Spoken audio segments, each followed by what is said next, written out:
trazendo para vocês algumas novidades aí, algumas informações bastante importantes aí, principalmente nessa fase de mercado, né, que o mundo todo está vivendo, de uma turbulência muito grande, né? E aqui no Brasil não seria diferente, e talvez aqui é um pouco mais acentuado, mas vamos em frente. E a gente tá aí com o Oswaldo, que vai falar um pouco pra gente, né, sobre essa questão tão importante ainda da questão do preço, né? Da questão do preço das coisas, da questão de como tratar o preço, né? Como fazer uma oferta. Porque olhando, né, para o mercado turbulento, para a gente vender, a gente tem que pensar em algumas estratégias, né? Estratégia de mudança de preço, estratégia de, talvez de melhorar o produto, mudança no produto, estratégia aí talvez de fazer com que uma propaganda melhor, né? E também a estratégia aí, né, de praça, talvez a praça que a gente poderia, aquele famoso composto marketing, os 4Ps, né? Então, Oswaldo, como é que no E2 Corp a gente trata essa questão aí de produto, preço, né? Para a gente entender como a gente está fazendo essa distribuição, o que você pode contar para a gente aí a respeito dessas estratégias? Então, primeiramente, um bom dia a todos. Vamos aí para mais um assunto que eu acho bastante interessante e bastante relevante para o cenário atual. Primeiro, acho que é importante a gente entender que esse cenário de composição de preço, formação de preço, mudou muito, sei lá, de uma década para cá, né? Piorou, acho que piorou, assim, mudou, acentuou essa mudança pós-pandemia, ou pós mundo mais digital, mais celular, mais na internet, porque o mercado hoje ele tem acesso ao teu preço e de todos os seus concorrentes ao mesmo tempo. E ele compra muito online, então é muito fácil ele escolher um ou outro. Então, assim, antigamente, não muito tempo atrás, as empresas formulavam preço em função do custo. Hoje o mercado dita o preço, né? Você tem que ter um preço competitivo e tua margem é em função do preço versus custo, né? Então, se você precisa ter uma margem X e você não consegue mexer no preço, você tem que trabalhar o seu custo, né? O custo do produto e o seu custo operacional, né? Então, mudou muito esse cenário hoje, né? Hoje eu não posso simplesmente fechar o olho, pego o meu custo, aplico uma margem, acho que o preço, esse tem que ser o preço. E se o preço estiver acima do mercado, você vai ficar sem vendas, né? Ou com poucas vendas. O mercado hoje é muito bem informado, né? Então, assim, o E2 Corp trata essa parte de formação de preços de venda, né? Trata aí você ter políticas de preços em função de região, de cliente ABC ou de classe, tipo de produto. Você tem lá as tabelas de preço, né? Você pode pôr preços formulados para itens mais que tem variação de preços que segue uma lógica, né?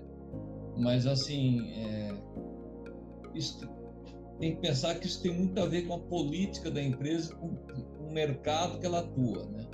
Também tem que considerar esse fator da questão de que o preço, o mercado é que regula. Então, hoje, aquela velha planilha de formação de preço de venda já não é muito aplicado hoje em dia, né? O que o pessoal presta mais atenção é na composição do custo do produto, né? Se o custo, aí tem que olhar informação não só de custo de reposição, custo médio de reposição, impostos, né? Mas também a parte de custo operacional da empresa, porque na verdade as vendas, o lucro tem que pagar o custo operacional da empresa. É isso. Agora voltou. Ele congelou a imagem, eu fui mexer aqui, ele congelou e congelou, e estava com o áudio parado. É bem isso aí mesmo, né, Oswaldo? Perfeito. Hoje essa dinâmica ficou bastante complexa, né? Então, ter todas essas informações é se torna bastante importante para o empresário, né? Então é bacana mostrar que com o Eduescorp o cliente não tem necessidade de ficar se apoiando tanto em planilhas, né? E soluções adicionais aí para estar fazendo todo esse trabalho aí de entendimento de como tratar esse custo, tratar esse preço, né? Então dá para tratar preço por cliente, dá para tratar várias tabelas, dá para tratar campanhas, dá para fazer toda essa tratativa, né, Oswaldo? Você tem aí uma série de configurações, desde tabela de preço, mais geral para o produto, até fórmula específica, quando segue uma lógica, mesmo que lógica mais complexa, tabela de preço por cliente, normalmente isso é comum quando você, em mercado B2B, quando você tem um contrato, né? Quando você negocia aquele preço para aquele cliente, os preços são negociados. Então não é a tabela, nem a tabela 1, nem 2, nem 3, é uma tabela do cliente. Você tem itens promocionais que você pode aplicar, por exemplo, para acelerar a saída de estoque de alguns produtos, quando o estoque está um pouco inchado. Você pode trabalhar com descontos promocionais por um período. Então tem várias tratativas aí que você pode utilizar, mas só reforçando, isso antes disso vem de uma política de preço, né? Vem de uma política de preço.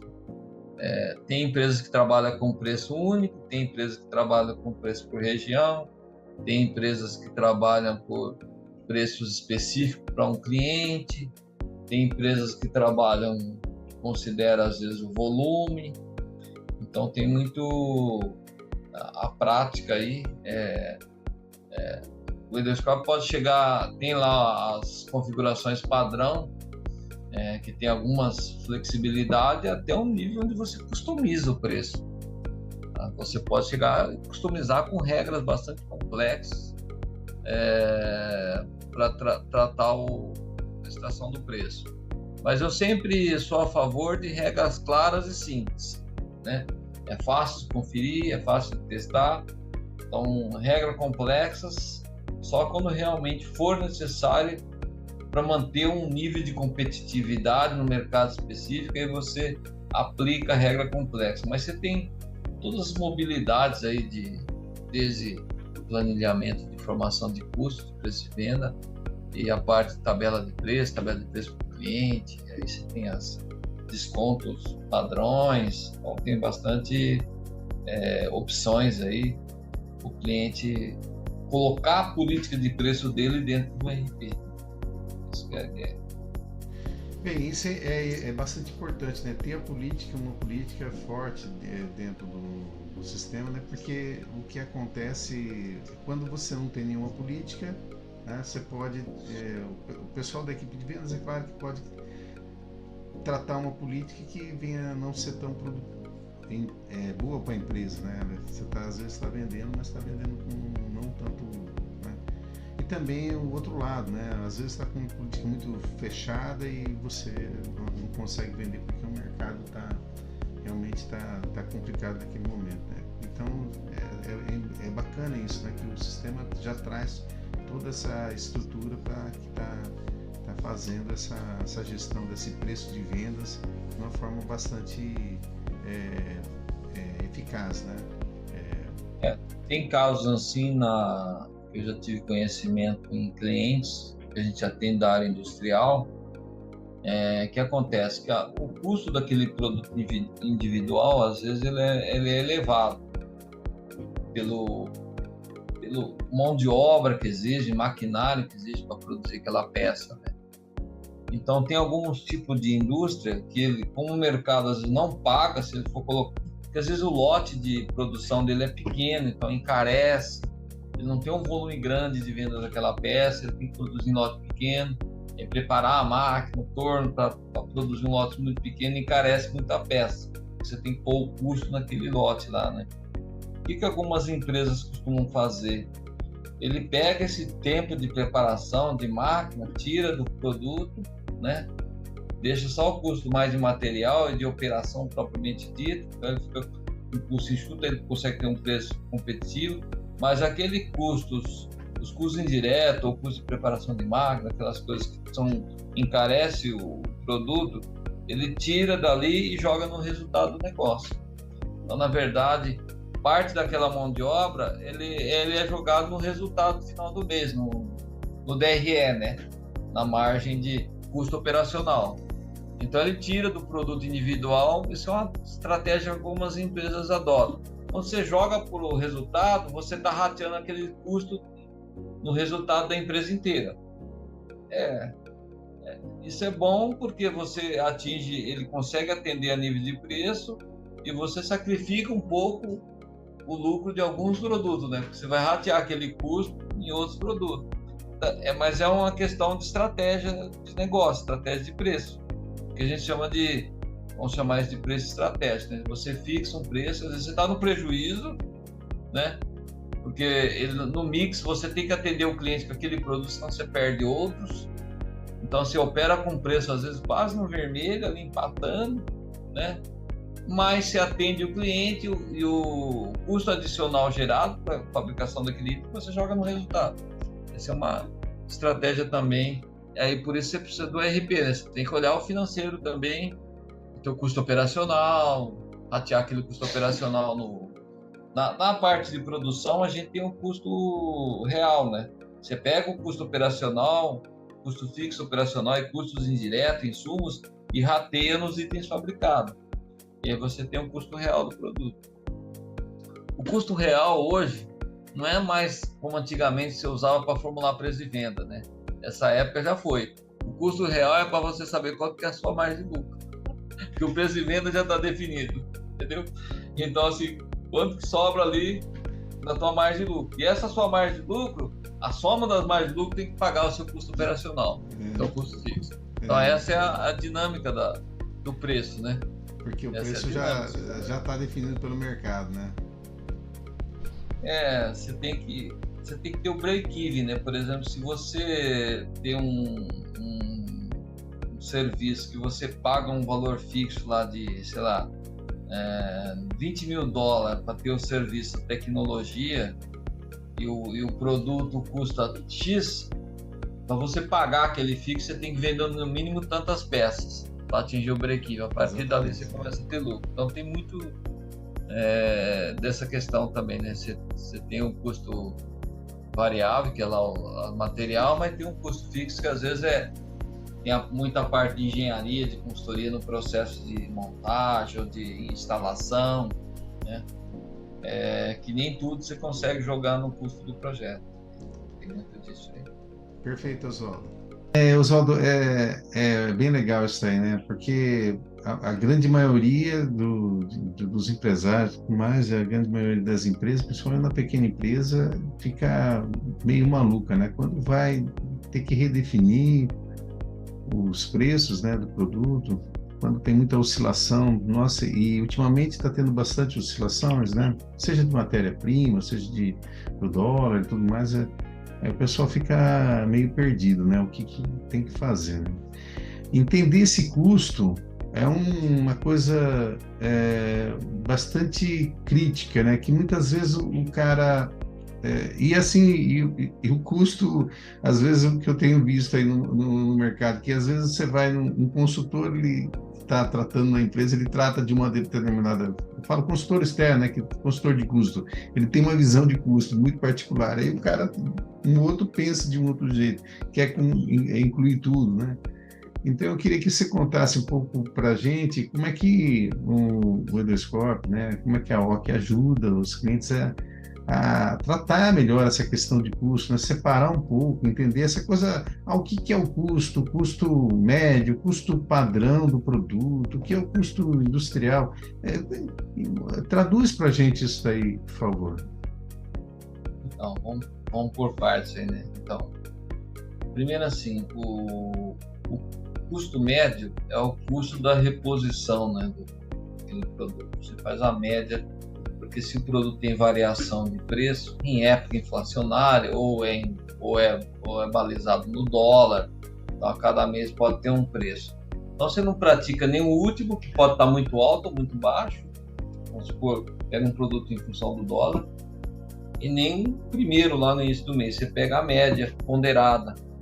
Então aquilo formaliza o custo do teu estoque, né, naquele momento. Então o custo do teu estoque, você tem que aplicar ali impostos, não, porque quando você faz o custo médio, você tira os impostos.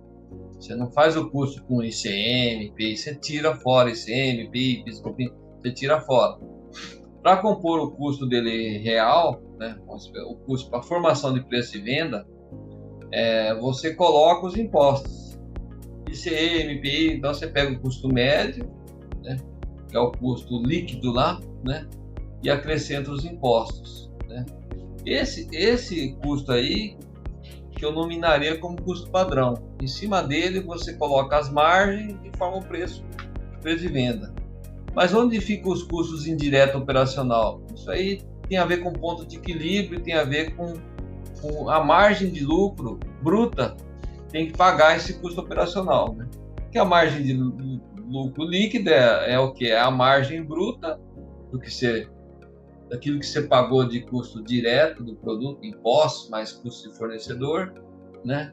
Essa diferença desse custo com o preço de venda. Isso aí te dá a margem bruta. E a margem líquida é o quê? É quando você tira todos os seus custos operacionais do produto. Então, assim, o custo médio ele é necessário para todas as empresas que fazem lá, que tem estoque, quer valorar estoque, né? E quem tem, principalmente empresas de lucro presumido e lucro real, que tem que entregar contabilidade, tem que entregar a parte fiscal, você já tem que fazer o custo médio, né? E aí existe lá no estoque uma que a gente chama de grupo de custos, que você calcula o custo, na verdade é o custo, isso dá para fazer até na mão, na verdade, mas é o custo líquido lá, né, sem os impostos, depois você acrescenta os impostos. Isso aí você forma o custo padrão, em cima disso você faz as margens. Essa margem que você vai colocar é o que eu falei antes, né? O preço de venda, às vezes, você não consegue pôr quanto você quer. É tanto, o mercado paga tanto. Então, a margem vai ser a diferença do preço de venda às vezes, você fixa o preço, né? E aí você tem o custo. A tua margem fica sendo a diferença. Então, mudou muito essa conotação hoje, né? E o custo tem que ser calculado, isso na empresa que compra e revende. O custo industrial, você pega lá o custo líquido, que é o quê? O produto acabado, mais o custo das matérias-primas envolvidas na confecção daquele produto acabado, né? E aí você pode acrescentar o quê? O custo, os custos diretos de serviço, mão de obra, máquina, né? Tempo de fabricação, é o custo direto. Então, custo direto é o quê? Matéria-prima mais mão de obra. Você forma o custo direto.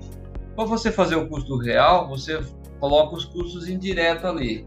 Insumos da produção, aluguel lá do chão, do galpão, do chão de fábrica, energia, água, você rateia.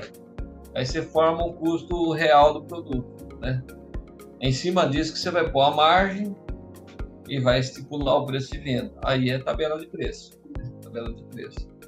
Então, essa composição, na área comercial é a parte, normalmente não é o comercial que faz, né? Isso vem com um analista que faz esses cálculos, né? Mas pode até ser o comercial, o diretor comercial, a área de diretoria comercial, mais fábrica, que faz essa composição e coloca a margem. Essa margem em função do preço do mercado, né? Porque às vezes você fala assim, bota uma margem X, não, o preço que o mercado paga é X. O que pode acontecer, mas essa margem, esse preço não paga o meu custo, vai ficar uma margem muito pequena. Isso é a briga, né? Às vezes você tem que reduzir custo de produção, você tem que negociar com fornecedores, de matéria-prima, se é terceirizado, negociar com o fornecedor que faz a terceirização industrial. Então tem que estar constantemente negociando. Existe uma frase que fala assim que às vezes o lucro está na redução do custo, né? Então quando você consegue reduzir o custo, que você consegue ter o lucro, né? Então, porque o preço às vezes já é negociado. O mercado fala, eu pago tanto por peça. Ah, mas não consigo. Aí é uma briga de negociação, né? Não consigo falar assim. Aí ou o cara, um dos dois lados cede. Normalmente quem cede é o que está vendendo, é o cara que compra. O cara que compra nunca fica mais. Porque fica difícil.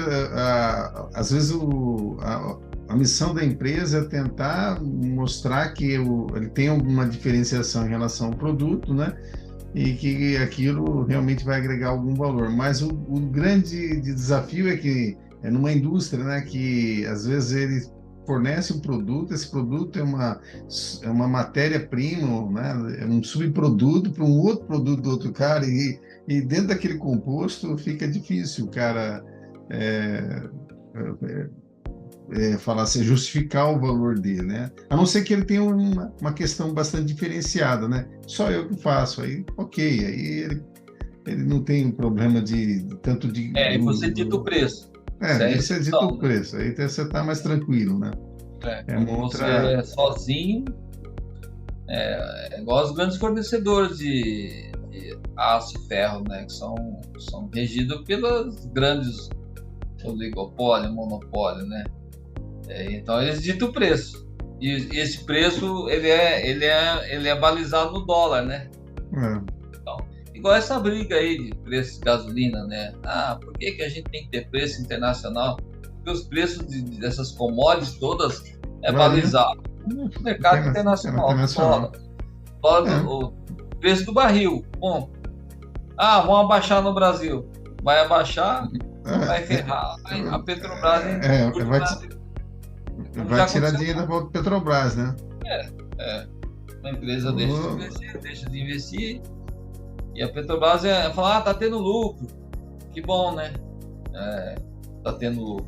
Isso significa que ela vai ter mais dinheiro para investir, porque a área dela de extração exige muito investimento em pesquisa, né? Muito investimento em exploração de novas áreas, né? Tem que ter muito dinheiro para investimento. Não é assim, aquela margem, é uma empresa de capital misto, né? Então tem investidores, tem acionista que quer ter lucro. Com certeza.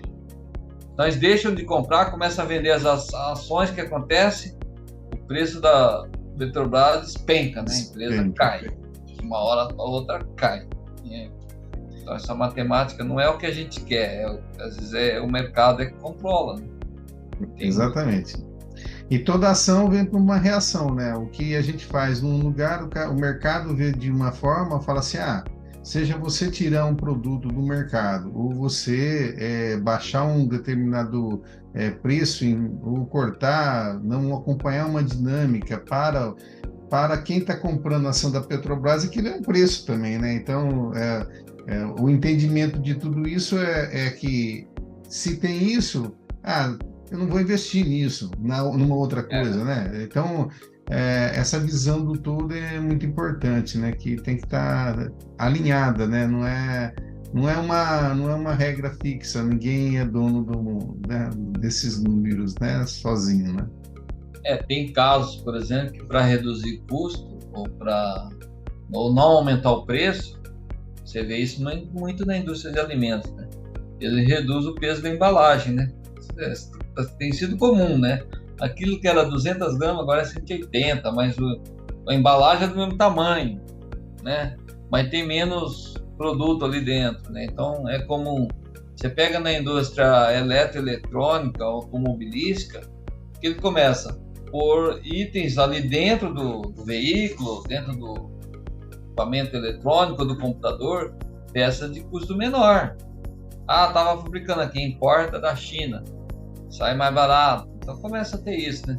Você pega esses carros aí que tem problema de componente eletrônico, eles começam por uns chips ou aqueles câmera ou touchscreen de menor qualidade. Fazer o quê? Você não vai descobrir na hora, vai descobrir depois. Que a imagem não é Exatamente. boa, que o som não é lá essas coisas, você vai descobrir depois. Eles não vão economizar em itens de segurança, tá certo, né? Mas em outros itens, não tem de onde tirar. Às vezes o pneu não vem com aquele pneu de marca Michelin ou Firestone, uma marca desconhecida de pneu, né? Agora o step não é mais aquele step que é o pneu normal, é um step de rodagem restrita, né? Mais estreitinho. E agora tem muitos carros que não vem step, né? Ele vem lá um negócio para você fazer o reparo. Eu dou risada. É um spray que você faz o reparo. Mas como assim? E carros, não é carro pequeno, é carro médio, de luxo, né? Você pega aí aquele Tigo 8 Pro, né? Ele não vem em step, cara. Vem lá um kit de reparo. Tudo bem que o carro controla a pressão do pneu, coisa, mas é isso aí. Bacana. Para reduzir custo, tudo, igual o celular que não vem carregador mais, né? É verdade, é verdade. Mas é a estratégia, às vezes, da empresa, que determinada empresa está num determinado patamar que ela fala assim, eu consigo, tiro isso daqui e consigo manter o mesmo posicionamento que eu estou no mercado. Então, um exemplo, uma Apple, né, que você está falando do celular e tudo mais. Agora, outras empresas, por outro lado, estão para buscar o posicionamento, né, estão agregando componentes. Eu comprei um celular dias atrás e ele veio até com perfume. Né? A caixa dele é perfumada, né? Então, então tá agregando, né? Tá agregando. Então, um está buscando, querendo fazer uma estratégia de mercado acima, e o outro está cortando o custo. O grande dilema é, se eu corto tanto custo aqui, eu posso, num dado momento, ser entendido que esse daqui está melhor que esse. Então, aí pode perder o posicionamento. Você tocou em duas estratégias, né? Ou você mexe no preço para pegar um volume maior de cliente, e aí porque o teu preço às vezes não está competitivo, não está muito competitivo, então eu vou baixar, vou sacrificar a minha margem. Ou você vai para diferenciação, coloca um perfume, ou coloca um touchscreen de melhor qualidade, coloca lá um sistema de segurança melhor, coloca um HD de maior velocidade no notebook, com câmeras de alta definição para você gravar os áudios e vídeos, e aí você fala que o teu computador, o teu carro entrega mais. Então você vai aí você vai olhar para um público que valoriza aquilo e paga aquilo. Então, em vez de você vender para A a Z, você vai vender para uma classe A, para uma classe C, ou para uma classe A+, ou B+, mas você vai ter mais lucro naquilo. Que é a Apple. A Apple é muito assim. A Apple pega o quê? Quem gosta, compra Apple todo ano lá, o iPhone, o top, é mais a classe BA, não é isso? BA, né? E não olha muito para a classe C dele, mas... Exatamente, É que a Apple criou uma imagem de sofisticação, né? Então, quem compra o produto da Apple está comprando sofisticação, status. Ele não está comprando um celular somente. Pertencer a uma classe, né? É mais ou menos assim. É um anel de diamante de uma debutante, mais ou menos assim. É quase isso. Se a gente olhar a realidade das pequenas indústrias, que normalmente ele fornece com a grande, está dentro de uma cadeia, ele não tem essa margem de negociação, de marketing para fazer isso, né? Porque o produto dele, na maioria das vezes, é um semi-acabado que vai entrar em algum lugar dentro da cadeia produtiva, né? Então é contrato, é negociação, negociação de contrato é difícil, e o grande fala, eu pago tanto. Então, esse pequeno tem que ter uma preocupação muito grande com o custo operacional da empresa dele. Porque, assim, o lucro dele vai depender do custo operacional dele. Né? Certamente. Então, ele tem que ter uma fábrica muito enxuta, de repente, começar a investir um pouco mais em automação, né? para ter maior produtividade, reduzir custo. Então, ele tem que estar todo o tempo pensando em reduzir custo. Porque o preço de venda, às vezes, ele é negociado e ponto. Você não tem... Exatamente. Você não consegue falar para uma... Se você fornece para uma Ford, Fiat, não você vai falar que o meu é especial. Não. Se atende a especificação, é isso que eu quero, ponto. Não tem... Porque não é um produto para o cliente final, né? É um produto que está dentro da cadeia produtiva. Então, esse cenário dessas empresas que está dentro da cadeia produtiva, tem um lado bom, que você tem contrato, então você tem uma garantia de vendas mais ou menos programadas durante o ano, né? Você tem uma garantia de consumo daquele item, mas você tem que trabalhar muito o teu custo operacional, muito. Enxugar ao máximo, automatizar processos produtivos, processos operacionais, para ter uma margem de rentabilidade e se manter no mercado. Existem realidades, nem tudo é Apple, né? É verdade, Oswaldo. Acho que a Apple é só a Apple mesmo. É verdade. Mas todo mundo quer se tornar uma Apple, né? É o sonho. É o sonho, né? Sensacional, Oswaldo. Muito bacana essa visão que você deu aí para os nossos clientes, né? Que a gente, dentro do Underscorp, a gente consegue acompanhar desde o custo aí, da parte de custos fixos, da parte dos custos que estão associados diretamente ao material, o custo padrão dele, o custo industrial, que tem mecanismo dentro do sistema que ele consegue gerenciar muito bem esse mix, né? Que isso é uma ferramenta assim fantástica que o pessoal precisa. Acredito que muitos dos nossos clientes nem estão sabendo como usar isso daí, né? Então precisa de estar evoluindo no uso da ferramenta. Existe uma realidade nessas pequenas indústrias que eu até vejo como comum, né? Você tem um trabalho muito forte no setor industrial, às vezes no setor até comercial, mas o financeiro fica às traças, faturamento financeiro. E assim, o retrato do custo operacional vem do financeiro. Então, assim, uma boa definição de centro de receita e despesa, com certo alinhamento com o plano de contas contábil, não é 1 para 1, mas com certo alinhamento com o plano de contas contábil, para você ter essa paridade. O rateio por cento de custo, né? Você tratar melhor, assim, que departamento, jogar o que é custo de produção na produção, o que é custo administrativo no administrativo, separar o joio do trigo, né? Se você compra lá um café que o pessoal consome, ele não é insumo produtivo, ele é custo operacional administrativo. Se você compra óleo de máquina, ele é um insumo de fábrica, né? De produto de limpeza de máquina, é chão de fábrica, é insumo, tem que cair no chão de fábrica. Separar muito bem. Essa organização das informações no financeiro, que às vezes fica as traças, né? É contas a pagar e receber, e saldo de conta corrente, é quase nada, né? Perto do que as ferramentais, tá tudo lá no RP, né? Mas se eu tenho que ter a cultura de olhar esses números, porque é dele que eu vou ver se realmente a empresa está dando lucro. Porque normalmente o lucro ele é corroído pelo teu custo operacional elevado. Perfeito, Oswaldo. Perdas, as coisas, né? Mas isso o chão de fábrica normalmente apura, né? Perdas, né? Ou compras, que é muito comum em fábrica, que ele vende muito, até tem lucro, mas não vê o dinheiro, né? Eu sempre falo assim, né? Eu vendo, compro, mas eu não vejo o dinheiro. Eu falo assim, olha pro teu estoque, dá uma olhada, ele tá lá parado. Tá lá, cara. Ou ele tá em acabado, ou ele tá em semi-acabado, estoque semi-acabado, ou tá em matéria-prima. Compra errado, compra muito. Ou o que você falou, tem um mix muito grande, mas às vezes o lote mínimo de compra da matéria-prima é elevado. Então, Oswaldo, realmente isso é uma questão bastante importante aí, né?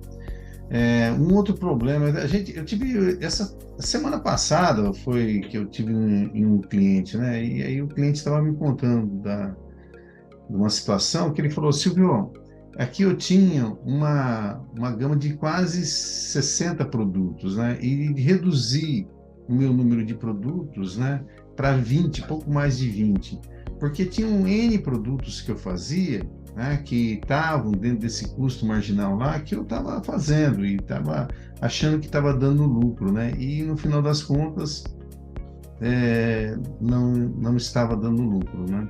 Então, eu queria conversar com você sobre isso, né? Sobre essa questão de, às vezes, a gente tem uma carteira muito grande, né? E como o E2Corp pode tratar isso daí, né, também. E é um último ponto, né? Qual é, né, uma pergunta final, né? Quando eu reduzo esse mix, né, pode ser que determinado item é um item importante para mim, embora eu não tenha no lucro, talvez ele seja um item complementar. Como é que o empresário deve pensar nessa questão da gestão dessa carteira, né, de produtos, né? Como o Edoscorp pode ajudar nisso? Então, vamos pensar assim, quando você tem uma carteira muito ampla, se você... É simples, tem alguns relatórios no E2Corp, por exemplo, que é o ABC de vendas, né? Você vai ver lá que o 20/80 funciona sempre. Então, você tem 20% dos produtos que dá 80% do faturamento. E os outros 80% só dão 20% do faturamento, né? O que acontece quando você tem um mix muito grande, você imobiliza muito capital no estoque, primeiro ainda. Então, você tem um capital de giro, enquanto tem aqueles... Porque quando você tem um mix muito grande, você tem um estoque maior, naturalmente, tá certo? E se você tem fábrica, não, eu faço tudo encomenda, você tem muitos lotes de fabricação de tamanho não econômico. Isso significa que você está produzindo muito item que vende pouco, você starta a produção de lote não econômico, lote muito pequeno, mas o custo de preparação da máquina, de tudo, é o mesmo, é fixo. Então, na verdade, o teu custo por peça fica muito caro. Então, assim, o enxugamento do mix de produto para os itens mais rentáveis, ou que gera maior faturamento, é interessante. Só que, assim, você tocou num ponto aí que tem produto que se eu não tiver ele na carteira, o cliente não compra de mim, porque ele é um item, ele compõe aquela cesta de produto, e se você não tiver, ele vai procurar outro que tenha a cesta completa de produto. Então, às vezes você tem naquela cesta, você tem 10 itens, por exemplo, você tem uns 2 ou 3 que não dá lucro. Você está lá, é um bebê chorão ali dentro da cesta, né? Então, existe item que é estratégico, que às vezes ele não dá muito lucro, às vezes até dá prejuízo, que você faz, joga no resultado do negócio, né? E tem isso mesmo, né? Quando você tenta, em certos momentos, você tem que tomar uma decisão de cortar para rentabilizar a tua empresa, e às vezes correr o risco de perder o cliente, né? Essa conta que você tem que fazer, né? Porque não dá para atender A a Z, não pode ser um magazine de A a Z. Pega esses grandes marketplace aí, né? Amazon, Magazine Luiza. Tem uma cesta, vende desde pasta de dente até uma geladeira, sei lá, né? Assim, né? Até produto de ferramentas, coisa que você nada a ver, né? Mas tá lá. Medicamento. Mas é tudo terceiro que coloca no marketplace deles. Eles não têm todo aquele estoque. Se tivesse, quebraria muito rapidamente. Essa que é a verdade, né? Então, os grandes supermercados que atendiam os grandes supermercados estão se concentrando numa cesta mínima de produto, o resto eles põem de terceiro. Então, assim, a indústria também pode optar por isso, né? Esse produto de venda, terceiriza. Por exemplo, pega de um terceiro, que é especialista naquele produto, e você pede sob encomenda. Então, tem opções aí que a empresa tem que estar de olho, ele tem que saber quais são os 20% que dá 80% do faturamento. Você pode fazer isso pelo cálculo ranking de produto, pela lucratividade de produto, ordenar aí pelas de maior lucratividade. Então, você tem a curva ABC, tem que ser feito periodicamente para ver como que está o comportamento. Então, e outro ponto que eu disse aí há pouco, se você tem uma carteira muito ampla, você tende a ter um estoque muito amplo. Assim, não só do produto acabado, se você é fábrica, mas às vezes matéria-prima, né? Você tem que ter material para aquilo tudo, né? E a matéria-prima tem um agravante, né? Às vezes você quer comprar uma matéria-prima lá, alumínio, né? Por exemplo, você não consegue comprar lá 200 quilos, você tem que comprar uma tonelada. Às vezes é o lote mínimo de compra, né? E aquilo fica em estoque. Tudo bem, é dinheiro em caixa, mas é dinheiro imobilizado, é capital de giro imobilizado. Então, essa matemática não dá para fazer em planilha nem na cabeça. Tem que usar só o sistema. A planilha dinâmica pode ajudar bastante, a ter uma visibilidade de participação desses produtos no resultado. A parte financeira pode ajudar bastante. A parte de vendas, tem aquela parte de administração de vendas, onde você tira os relatórios, né?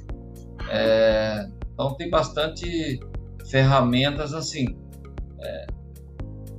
Tem coisa que o gestor ele tem que querer ter aquela informação. Então, pode ter informação que o Hidroscope não tem ali no ativo, mas ele é uma ferramenta, é uma plataforma, né? Ela pode extrair, pode ser feito via um específico, um relatório, ou um cockpit, um gráfico. Tudo isso pode ser construído on demand, né? Para as especificidades do negócio da pessoa.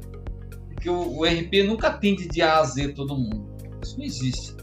Nem nós, nem nenhum RP grande, né? Ele atende o core daquilo que mais usa. Mas tem aqueles clientes que têm as suas especificidades. E ele precisa ser atendido para ter visibilidade do resultado e dos custos, né? Que englobam aquela operação. É isso. Bacana, realmente essa questão que você abordou aí de acaba tendo muito estoque, mas mesmo quando a gente vai terceirizar, né, no caso de uma Amazon e tal, não dá para o cara, quando vai terceirizar, ele tratar da mesma forma no prazo de entrega como ele trata os produtos que ele tem, né? Então, toda essa questão, toda essa política, né? Ele tem que estar pensando bem, de forma bastante adequada, né? O que ele vai manter de produto, e quando ele vai manter, se ele vai terceirizar, quanto tempo ele vai, qual vai ser a política de entrega. Então, essa questão dessa tratativa aí, né? Dentro do sistema ele consegue ter essa visibilidade melhor, né? Que às vezes ele não consegue ter, né? Uma coisa que ele é um paradoxo da terceirização é assim, né? Normalmente fala, esse produto aqui vende pouco, tal, vou terceirizar. Só que lote pequeno você não consegue terceirizar, ninguém quer fabricar um lote pequeno. Normalmente você terceiriza aqueles produtos que tem um giro grande, que compensa para o terceirizado, você tem um bom preço para negociar com o terceirizado pelo volume. E aqueles produtos de baixo volume, né, mais sob encomenda mesmo, é isso que você faz, né? A não ser que você tenha a sorte daquele produto de baixo volume, você ter uma empresa especializada naquilo. Aí tudo bem, já está no mix dele, ele consegue ter um preço. Porque se você for terceirizar um produto de baixo volume, ele vai custar caro para você. Porque o peso do baixo volume, o teu fornecedor vai cobrar de você. Então, ou você paga em casa ou paga fora. Então, que normalmente você terceiriza aquilo que tenha volume.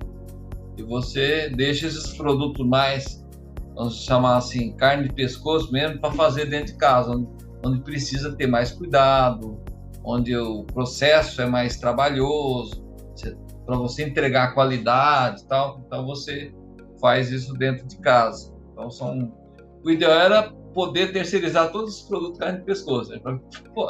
Mas normalmente não é possível, né? Não é muito viável. Então, esse é a grande desafio dessas indústrias, né? Mas, assim, concentração no core e linha de produto mais enxuto, você vê isso não só nas empresas menores, mas nas grandes empresas automobilísticas. Estão fazendo isso, né? Usa a mesma plataforma, muda só um pouco, muda o modelo, mas é o mesmo carro, vários carros usando o mesmo motor. Eles fazem isso, né? Porque não dá para fazer um motor para cada carro, um carro ter 2, 3 tipos de motor, 1.0, 1.8, 1.4 turbo. Não, eles começam a unificar motor também. Por quê? Isso é custo. Custo. Em indústria, se você tem lá 3 motores, você reduz para um, você vende, sei lá, 1.000 carros por mês de cada motor, então você passa a ter 3.000 do mesmo motor. Se você unifica o motor, então você tem um lote de produção maior, então você tem um custo produtivo menor, né? Então, esse pensamento estratégico de gestão e logística tem que estar na cabeça do gestor das indústrias, né? Seja indústria de alimentos, autopeças, mesmo alimento. Não dá para fazer desde uma bala até um bolo, chocolate, todos produtos de alimentos mais complexos, né? Então, assim, às vezes ele tem que centralizar naquilo que é o core dele, onde ele é bom, e o resto ele terceiriza. Ele mantém o mix grande, entre aspas, né? Mas lá, sei lá, 50% a 60% é feito por terceiro. Ele fica com 20% ali, onde ele faz bem, onde tem volume, ele tem lucro, né? Esse pensamento é que tem que estar todo o tempo, tem que estar reavaliando, né? Esse negócio de atender tudo e a todo mundo não vale a pena, né? Não funciona. Bacana, Oswaldo. Pessoal, desculpa aí, deu uma travada, né? A gente estava falando sobre cursos, aí caiu a internet, então vamos complementar aí, Oswaldo. Por favor, complementa o que você estava falando. Então, eu estava falando da parte do financeiro. Normalmente, as pequenas empresas, indústria principalmente, olha pouco o financeiro, né? Olha o financeiro na ótica de contas a pagar e receber somente, né? E saldo de conta corrente e tal. Mas o financeiro, ele é uma ferramenta gerencial muito rica, né? Que é importante tratar as informações e qualificar as informações, classificar, vamos dizer assim, as informações por centro de receita e despesa, que é um plano gerencial, e fazer os rapeios no centro de custo. E também hoje tem o conceito de projeto, né? Que é aquilo que você vai fazer um investimento, uma reforma da fábrica, cria lá o projeto e lança os custos dentro do projeto, por exemplo, que é um custo que não é um custo fixo, é um investimento, né?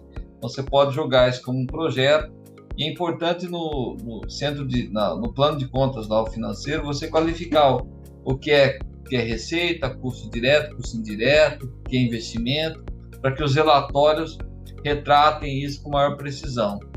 Então, esses custos aí, que são os custos fixos, né? Que uma vez que você qualifica lá que são custos fixos operacionais, esses custos fixos têm que ser pagos pela margem de lucro da empresa. Então, essa análise, às vezes a empresa está vendendo lá, está fabricando e vendendo, às vezes ela está no prejuízo e não sabe. Às vezes ela não tem um custeio correto do material, e não tem o custeio correto do chão de fábrica, do custo da operação, dos tempos de operação, né? E aí não olha muito o custo operacional, custo fixo operacional, né? Então é uma coisa muito integrada essa questão do custo, né? Ela não é só o custo do fabricante, do fornecedor, né? Ela tem uma série de componentes que está dentro da própria empresa e tem que ser olhado.